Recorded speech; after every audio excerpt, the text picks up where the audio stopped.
Today on the Best of Oklahoma Gardening, we are talking turf with segments from OSU Extension Turfgrass specialists Justin Moss and Dennis Martin. We'll be covering calibrating seed spreaders, steps to overseed tall fescue. We identify winter and summer weeds in our turf areas. We establish Bermudagrass from seed, and we have tips for controlling winter broadleaf weeds.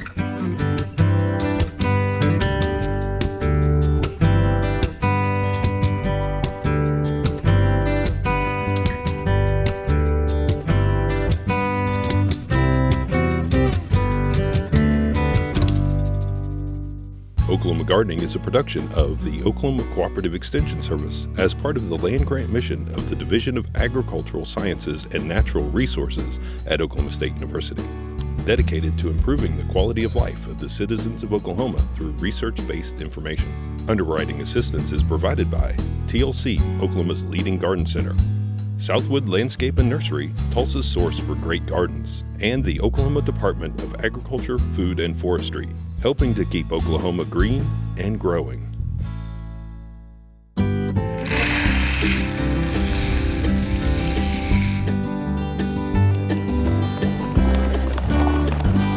So I'd like to show you how to seed your tall fescue lawn in the fall. And maybe before we do that, we need to learn how to calibrate our spreader to put out the right amount of tall fescue seed. So here I've got a bag of tall fescue seed. This particular one just happens to be Crossfire 3 tall fescue. And this is a turf type tall fescue, and there are many like this. Sometimes the bags will tell us or give us a recommendation of how to set a spreader, sometimes they don't. So I always say the easiest thing to do is if you have a spreader with a particular name brand, and you buy a seed of that same particular name brand, it's going to tell you how to set your spreader up for that seed, and that's probably the easiest way for a consumer to do this. However, that's not always the case. So what I have here is actually two different types of spreaders. This one is a drop spreader that's going to drop seed directly below the spreader, and this one is a rotary spreader that's going to broadcast the seed out in all directions as you walk. And so either of these can be used. A rotary spreader is usually more useful if you've got a large area, because it's going to broadcast the seed out maybe as far as 5 feet or 6 feet to your right, 5 or 6 feet to your left, so you can cover 10 or 12 feet strips at a time. This one, on the other hand, this drop spreader, a little bit smaller, and it's only going to drop, this particular one is 1.75 feet, but they could be anywhere from 1.5 to 3 feet wide, and you just have to measure and see how wide your spreader is. Kind of the advantage of the drop spreader is you can be a little bit more accurate and precise as long as you do it properly. So we want to take this seed and figure out how much do we put out in our yard. And so the recommended seeding rate for the tall fescue, depending on if you're overseeding or if you're establishing a new lawn, can be anywhere from 3 to 10 pounds per 1,000 square feet. And actually what we're going to work with today is we're going to go at the high rate. We're going to try the 10 pounds per 1,000 square feet seeding rate. And so now what we're going to do is walk through and try to calibrate this. So the first step in calibration for a drop spreader is we've got to take our tape and measure how wide our drop spreader actually is and what the drop is. And you really have to notice that the drop spreader obviously has 2 wheels, and so it's not wheel-to-wheel coverage necessarily, but it's going to be a little bit inside of those wheels. So take note of that. So when you go one direction and turn around, if you stay in the same wheel track, you're actually going to have skips. And here you see where we went one direction to put the seed down, turned around, came back the other direction to put seed down. And if you don't watch your wheels carefully, you might create these skipped areas where there's no seed applied to the soil. So when you turn around, you actually have to move your wheel over just a little bit to make sure you're getting a uniform distribution of the seed as it drops out of the bottom. After we do that, this particular one happens to be 1.75 feet wide. And so if we're going for a 10 pound per 1,000 square feet seeding rate, if we just do the math on that, that would equal a 1 pound per 100 square feet seeding rate. So 10 pounds per 1,000 equals 1 pound per 100 square feet. So now that I know that, and now that I know I have a 1.75 foot wide spreader, if I do math, I can calculate that I need a 57 foot long test run. And that's because 57 feet times 1.7 feet, the width of my spreader, equals 100 square feet. And if I have a 100 square foot test strip, I know I should be putting out 1 pound in that area. So what I can do then is just weigh out, say maybe 5 or 10 pounds of seed, put it in my spreader, go through my test run, weigh it again, and if I put out 1 pound, like if I started with 5 pounds, I do my test, I end up with 4 pounds, then I'm spot on for my calibration, and now I know wherever I walk, I'm going to be putting out the equivalent rate of 10 pounds per 1,000 square feet of tall fescue seed. Another good tip to think about is you can go out at a half rate. So here we're going at 10 pounds per 1,000 square feet. We could go at 5 pounds per 1,000 square feet, calibrate our spreader to that, and then actually go in 2 directions, like go north and south, east and west, and that helps to ensure uniform coverage.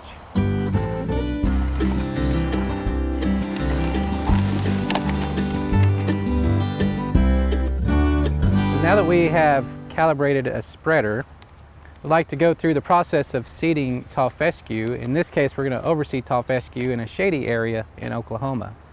So tall fescue seed comes in many different types. There's actually, you might see something like a Kentucky 31, which I have a little bag of here. Kentucky 31 is an old type tall fescue. It's certainly nothing wrong with it, been around for a long time, but doesn't have the turf quality that most consumers like to see.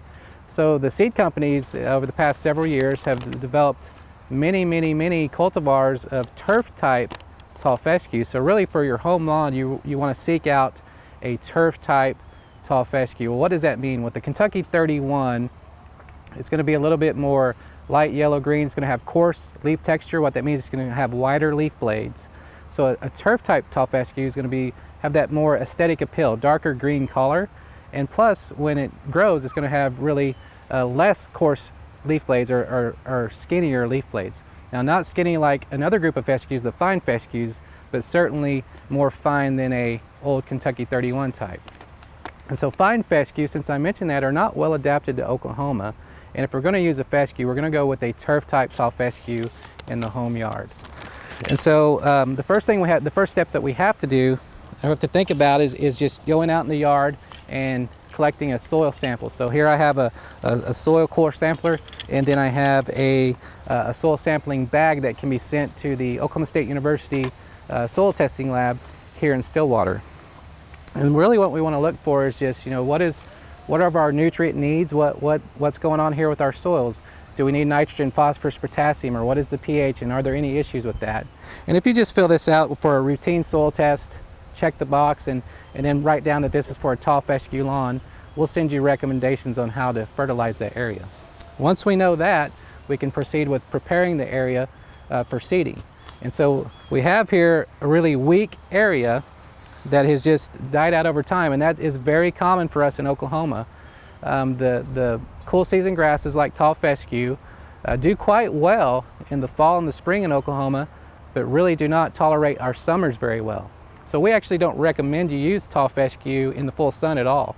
Where it does have its place in Oklahoma could be in a more shady area. It is more shade tolerant than, say, like a Bermuda or a zoysia grass, the warm season grasses. The knock on tall fescue is that it does require more water than Bermuda or zoysia to maintain and keep alive in Oklahoma. So if water conservation is the way you're going, maybe tall fescue is not the choice, and you want to think about something, maybe a perennial garden or something in the shade versus a turf grass. However, if you need turf grass in the area, maybe for a picnic area in the shade or something like that, tall fescue is the choice. Just know it is going to get weak, and you're going to have to overseed perhaps every fall. Now, fall's the time to do it, because in the spring it can also be seeded and do quite well, but if you come back in the fall, you just have longer time of establishment, so the roots can get established before the summer.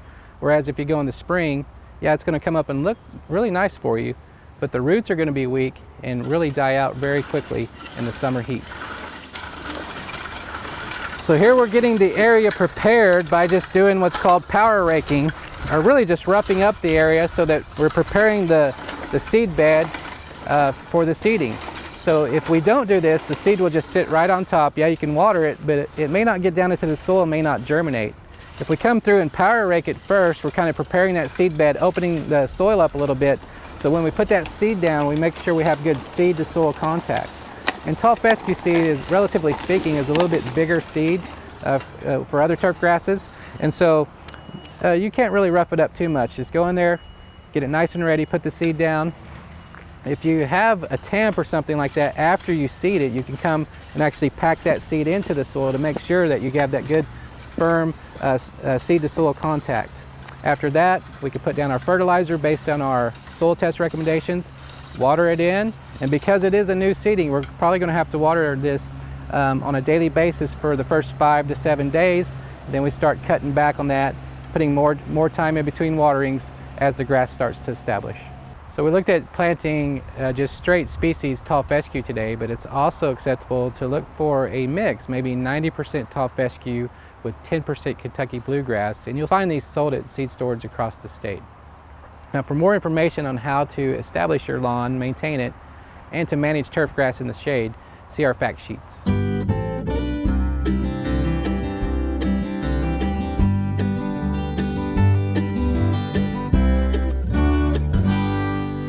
It's early September in Oklahoma, and during this time our thoughts turn to reestablishing cool season lawns, but also in terms of our weed control practices. It's an important time of year to realize what we can control and what we can't control. So it's a great time to take notes and correct our programs for the coming year, as well as to think about our programs for control of winter annual weeds.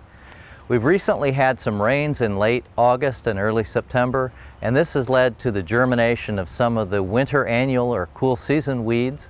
And in this segment we'll be covering the germination of those, and then also some of the large summer annuals and warm season perennials that it's too late to control, but it's time for proper identification of so we can improve our programs in the future. The first winter annual that I'd like to show in this segment is henbit. And henbit germinates anywhere from late August through January.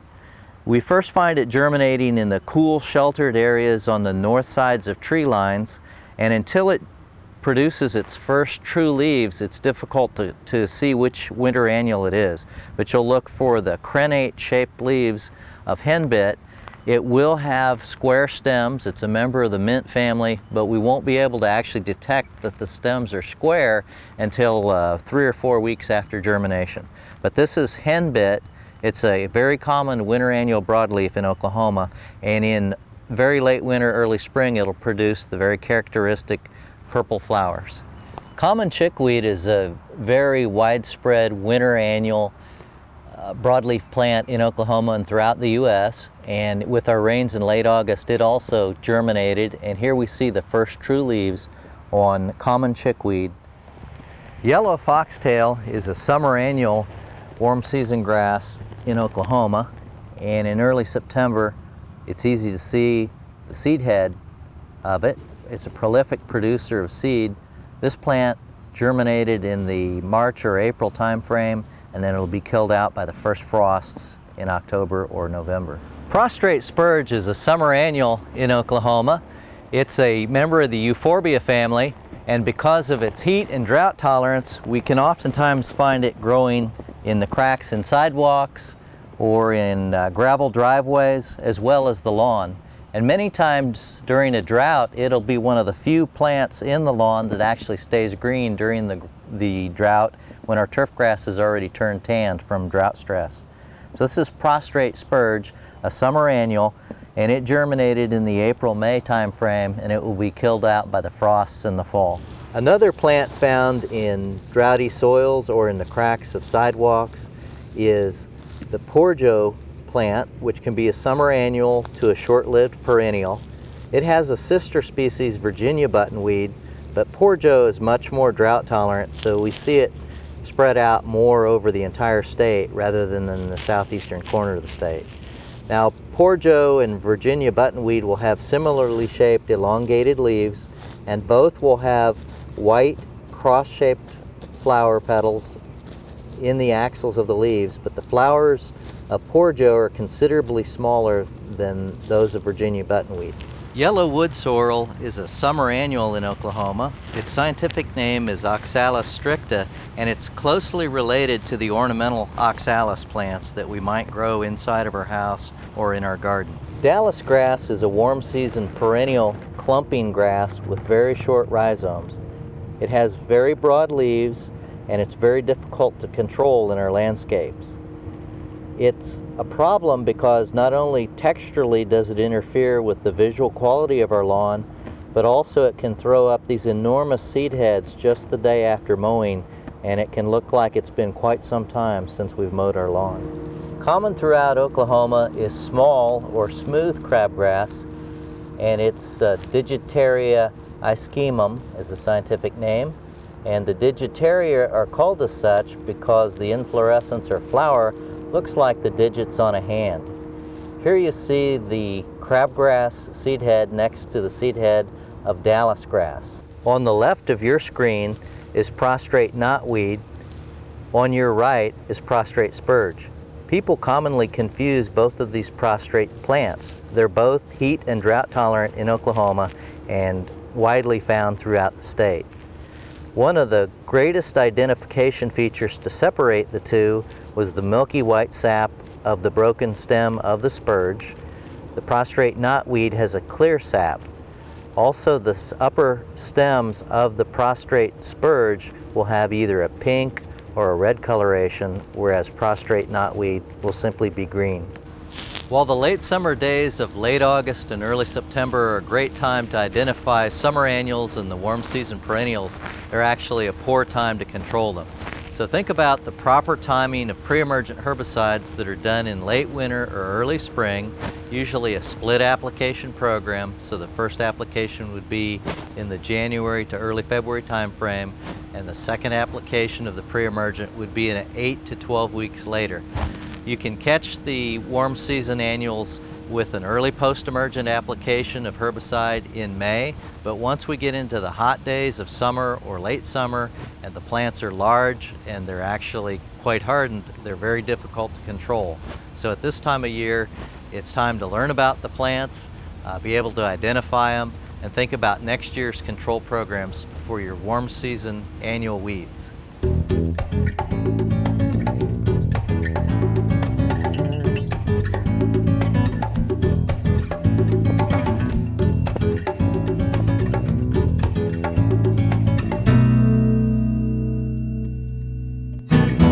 So I'd like to show you a little bit about preparing an area and planting an area to Bermudagrass seed.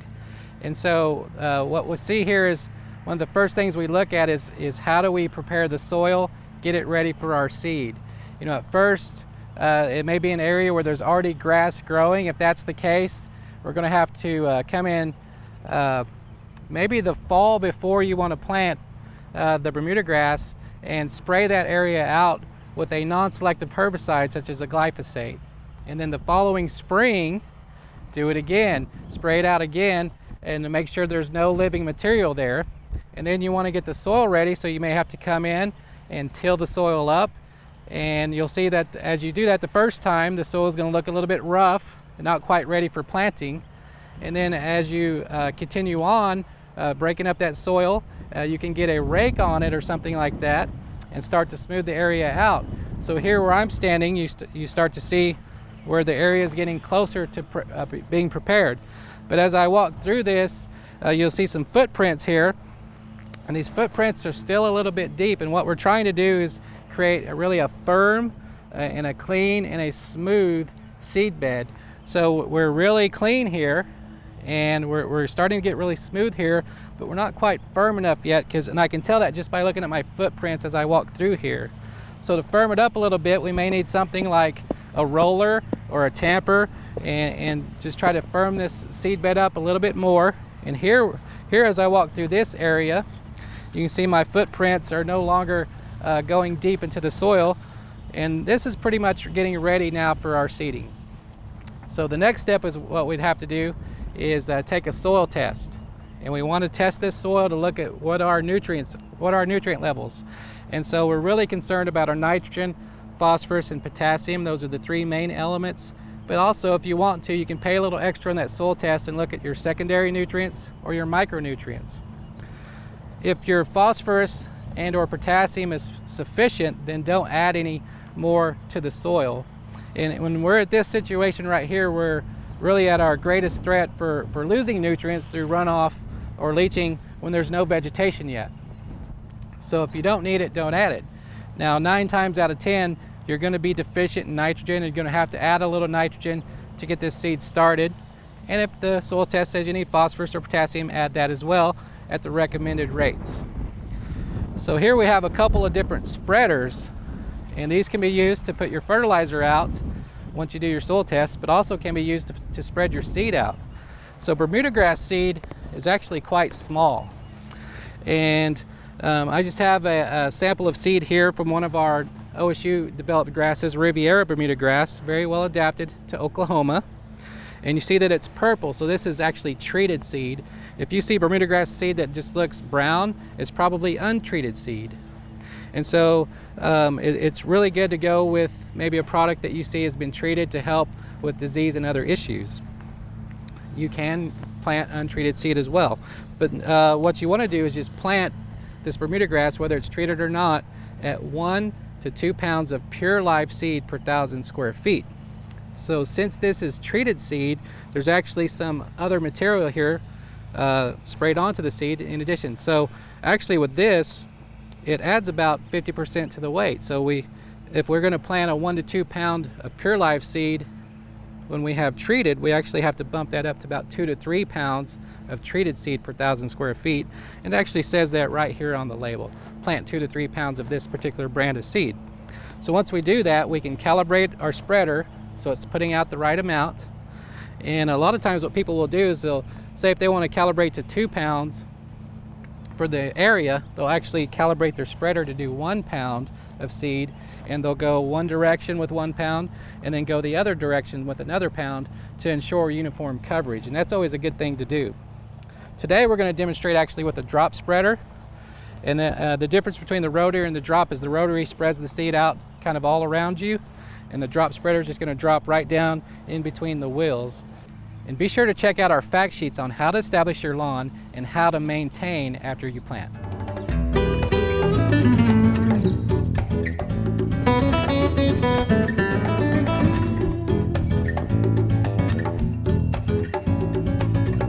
So here are a couple of common winter annual or biennial weeds that we find growing across Oklahoma at this time of year. The first one you see here with the purple flowers is called henbit. And a henbit, you can often see this growing in the lawn in Oklahoma at this time of year, and you'll notice these pretty purple flowers on it.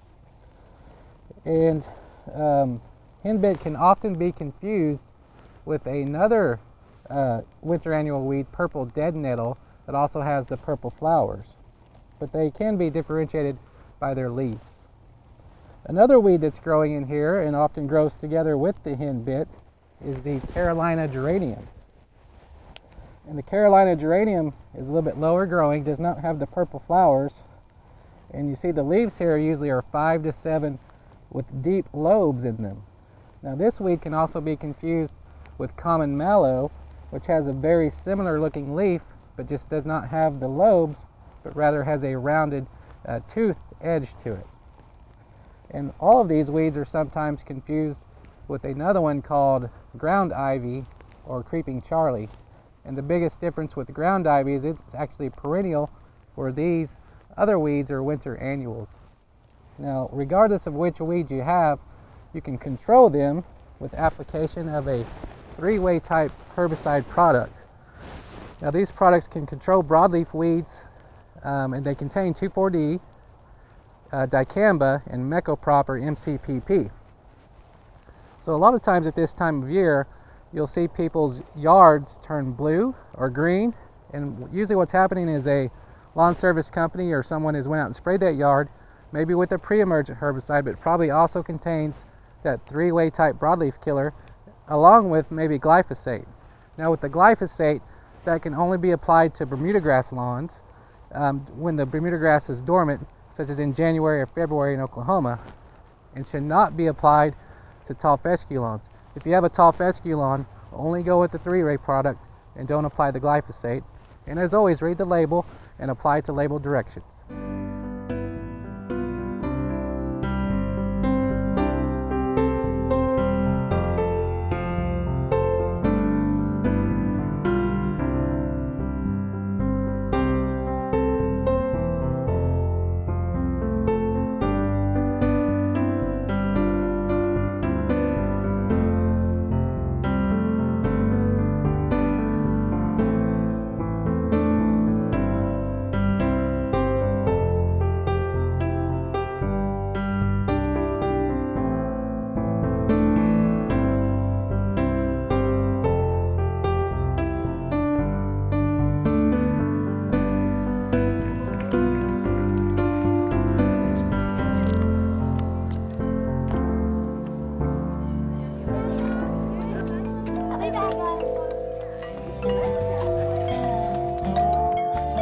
Next week on the Best of Oklahoma Gardening, we are going to be covering vegetable gardening.